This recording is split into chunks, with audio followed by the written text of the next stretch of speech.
Que Dieu vous bénisse. Mon nom est Ange Josaphat et nous sommes à la prière Anagkazo du dimanche. La main de Dieu est sur vous, la grâce de Dieu est sur votre vie. Anagkazo signifie forcé, contraint, obligé. Le diable est contraint, il est forcé, il est même obligé de libérer toutes nos grâces et nos bénédictions. La main de Dieu est sur votre vie. Et comme je le dis, le matin, le midi, le soir, nous devons prier, méditer la parole de Dieu. Alors, toute cette semaine, nous avons vu un message très fort sur Matthieu chapitre 13 et nous sommes en train de comprendre beaucoup de choses. Nous avons compris la parabole du semeur, nous avons compris toutes ces choses par la grâce de Dieu. Nous avons compris aussi ce monsieur qui a sémé de l'ivraie pendant que cet homme est venu s'aimer le blé. Son ennemi a sémé de l'ivraie. Nous avons compris toutes ces choses par la grâce de Dieu. Alors, nous comprendrons quelque chose de surnaturel ce matin avec la puissance et avec l'aide du Saint-Esprit. Nous sommes dans Matthieu chapitre 13, nous commençons à lire à partir du verset 28. Je fais la lecture. Il a répondu, c'est un ennemi qui a fait cela. Les serviteurs lui disent, veux-tu que nous allions l'arracher? Verset 29. Non, dit-il, de peur qu'en arrachant la mauvaise herbe, vous ne déracinez en même temps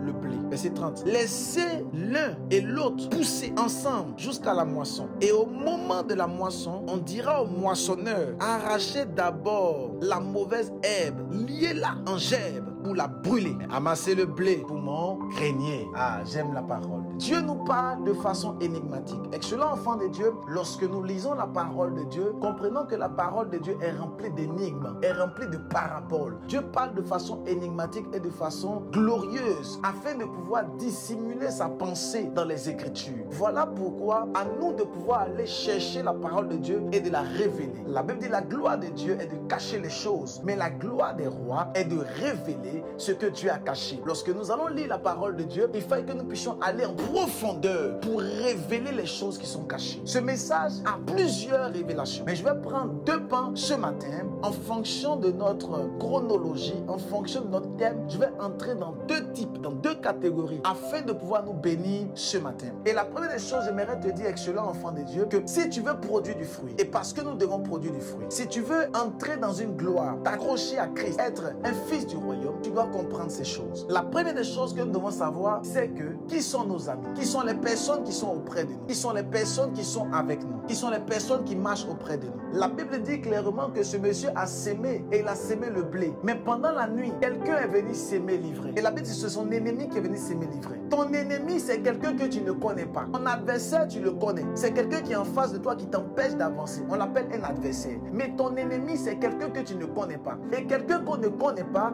est peut-être quelqu'un qui nous connaît. Excellent enfant de Dieu. Le diable connaît Jésus. Et c'est son ennemi. C'est l'ennemi des hommes. Mais nous le connaissons. Nos amis sont nos amis. Mais parmi nos amis, il y a ce qu'on appelle nos ennemis, pas nos adversaires. L'adversaire, c'est quelqu'un qui t'empêche et tu le connais. Mais ton ennemi, il est dissimulé parmi tes amis. La Bible dit pendant la nuit, cet ennemi est venu s'aimer l'ivraie. Mais comment un ennemi peut venir s'aimer l'ivraie s'il ne te connaît pas? Comment l'ennemi a fait pour savoir que le maître de la maison avait sémé le blé? Excellent enfant de Dieu, il faut que tu fasses attention à tes amis. Il y a beaucoup d'ennemis. Pendant que tu es en train de faire tes projets, fais attention. Pendant que tu fais ton projet de fiançailles, de mariage, d'élévation, de succès, fais attention. Pendant que tu fais ton projet de voyage, pendant que tu fais ton projet d'ascension, ton projet pour ton ministère, pour ton appel, pour l'église, fais attention. Parce que parmi tes amis, il y a des ennemis. C'est pas tout le monde qui veut que tu puisses éclore. La Bible dit que pendant que ce monsieur a sémé le blé, pendant la nuit, son ennemi est venu s'aimer l'ivraie pour le détruire, pour le déstabiliser. Qui est ton ami? Qui est-ce que tu appelles mon ami? Mon frère? Qui? Parce que j'aimerais te dire, parmi tes amis, il y a beaucoup d'ennemis. Il y a beaucoup de personnes qui veulent te détruire. Il y a beaucoup de personnes qui veulent te déstabiliser. Il y a beaucoup de personnes qui veulent te nuire. Excellent enfant de Dieu. Tu dois faire attention. Voilà pourquoi tu dois apprendre à être dans la présence de Dieu. Tu dois apprendre à être à l'église. Tu dois apprendre à être seul. Et lorsqu'on vient dans la maison de Dieu, on vient écouter le message. On ne vient pas faire du copinage. On ne vient pas faire ces choses de peur que le diable puisse te nuire. Le diable est entré dans la bergerie. La Bible dit clairement que ce monsieur a sémé le blé chez lui à la maison. Mais quelqu'un est venu s'aimer l'ivraie encore dans sa maison. L'ivraie n'a pas été sémé dehors. L'ivraie a été sémé dans la maison. Donc même à l'église, il y a des fils de la perdition. Et souvent dans l'église, toi tu as des copines, des copains, des amitiés. Ils vont te nuire parce que simplement, ils ne sont pas encore délivrés et le cœur est tortueux. Voilà pourquoi tu dois te méfier des amis. La Bible dit que ce monsieur a sémé du blé. Mais pendant la nuit, son ennemi est venu s'aimer l'ivraie pour le nuire et pour le déstabiliser. Combien de personnes ont pris ton nom, ton prénom l'argent pour envoyer chez les féticheurs, les marabouts. Mais en ce matin, je viens pour neutraliser leur destinée par la puissance du Saint-Esprit. Pendant que tu entends le son de ma voix, toute personne qui médite ta pète, je le paralyse jusqu'à la racine par la puissance du Saint-Esprit. Je déploie ta gloire et ta prospérité. Je déploie ton ministère. Je déclare que ton cœur soit attaché à Jésus-Christ. J'ouvre les portes au devant de toi. Je neutralise tes ennemis par la puissance du Saint-Esprit. Je prie maintenant que ton cœur soit attaché à la parole de Dieu. Et pendant que je parle de la parole de Dieu, j'entends une personne qui est connectée qu'on appelle chandelier. Je prie pour toi,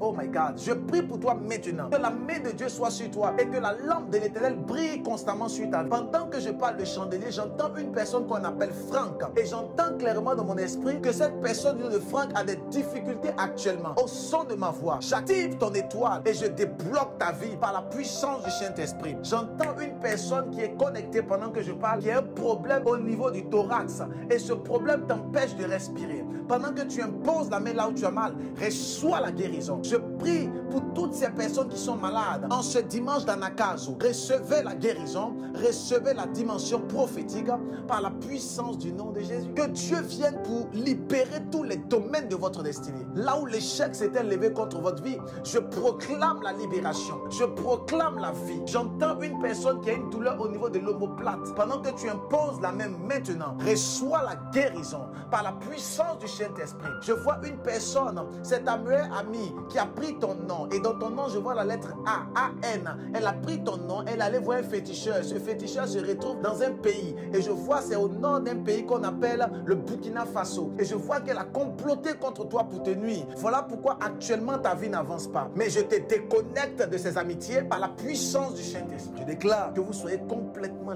libérés au nom de Jésus. Oh, je vois qu'il y a beaucoup de témoignages. Holy Spirit, thank you. Envoyez les témoignages par note vocale, s'il vous plaît. Dieu nous visite. Regardez ce que la Bible dit au verset 30. Matthieu chapitre 13. Laissez l'un et l'autre pousser ensemble jusqu'à la moisson. Et au moment de la moisson, je dirai au moissonneur d'arracher d'abord les mauvaises herbes et lier-la en gerbe pour la brûler, mais amasser le blé dans mon grenier. Deuxième élément que j'aimerais expliquer. Il y a beaucoup d'enfants de Dieu qui ont ce qu'on appelle le ministère de la dénonciation. Faites très attention. Le ministère de la dénonciation n'est pas un ministère de Dieu. La Bible dit, laissez le diable et ses amis croître. Laissez l'ivraie croître. Laissez aussi les fils de Dieu croître. À la moisson, les moissonneurs qui sont les anges viendront lier l'ivraie et les jeter au feu. Et les enfants de Dieu iront au paradis. Ne courez pas le risque d'avoir combattu contre Dieu. Alors il y a beaucoup de personnes qui font la chasse aux sorcières, la chasse aux prophètes, la chasse aux hommes de Dieu. Et ils commencent à combattre les hommes de Dieu pensant qu'ils sont en train de combattre le diable. On ne combat pas le diable en l'accusant. On combat le diable dans la prière. Et la Bible dit clairement au verset 30 de Matthieu chapitre 13, laissez les deux croître. À la moisson, les moissonneurs feront le travail. Mais vous pouvez courir le risque en voulant arracher l'ivraie, d'arracher en même temps le blé. Manque de sagesse. Et au 21e siècle, beaucoup de personnes passent le temps à parler mal des hommes de Dieu, des servants de Dieu, et tout le temps en train de les critiquer. Excellent enfant de Dieu, tu cours le risque d'avoir combattu contre Dieu. Gamaliel a dit, faites attention de ne pas courir le risque d'avoir combattu contre le roi des rois. Si cette œuvre n'est pas de Dieu, elle mourra. Mais si cette œuvre est de Dieu, elle va prospérer. Et personne ne pourra l'arrêter. Excellent enfant de Dieu, faisons attention de ne pas prendre des malédictions sur la route. Pour toi en tant que fils de Dieu, partisan du ministère, et toi qui écoutes Anakazo, fais attention de ne pas prendre des malédictions en parlant mal des serviteurs et des servants de Dieu. La Bible dit, laissez les deux croître. Le blé doit croître. Laissez les deux croître. Et Dieu va se charger à la moisson par la puissance du Saint-Esprit. Et n'attribuez pas la gloire du Saint-Esprit aux démons. Parce que Dieu pardonne toutes choses, sauf le blasphème contre le Saint-Esprit. Quand tu attribues la gloire du Saint-Esprit à des démons. On a appelé Jésus fils de Belzébul et il a dit cela. Attention, que Dieu vous bénisse, que sa grâce demeure sur vous. Envoyez les